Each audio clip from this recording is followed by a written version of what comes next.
दिनांक 15/11/2024ला आपल्या तोफखाना police station आणि दक्षिणी कमांड मिलिटरी इंटेलिजन्सला संयुक्त माहिती भेटली की इथे आपले काही इसम ते खोटे शस्त्र परवान्याच्या आधारावर वेगवेगळे जे एस्टॅब्लिशमेंट तिथे नोकरी करत आहे त्या आपण माहिती थोडीशी खात्री केली आणि ते जो शस्त्र परवाने आहे ते शस्त्र परवाने बाबत आपण खात्री केली। ते शस्त्र परवाने जो आहे जम्मू काश्मीर जिल्ह्यामध्ये जारी केले गेले होते। ते शस्त्र परवाने ज्या जिल्ह्यामध्ये जारी केले गेलेले होते त्यांच्या आपण तिकडचे जो आपले डिस्ट्रिक्ट मॅजिस्ट्रेट ऑफिस आहे तिथून आपण माहिती घेतली। तिथून प्राथमिक माहिती अशी भेटली की हे जो शस्त्र परवाने आहे ते फर्जी आहे आणि ते तिकडून जारी केले गेलेले नाही।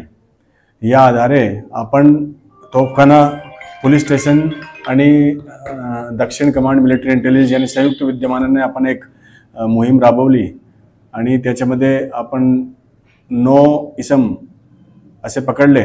त्यांच्याकडून आपण 9 हथियार तसेच 58 कारतूस जप्त केलेले आहे आणि त्याच्यामध्ये प्रारंभिक जांचमध्ये असा निष्पन्न झालेला आहे की हे जो सर्व हथियार आहे आणि हे सर्व जे लायसन्सेस आहे ते सर्व फर्जी आहे, बनावट आहे।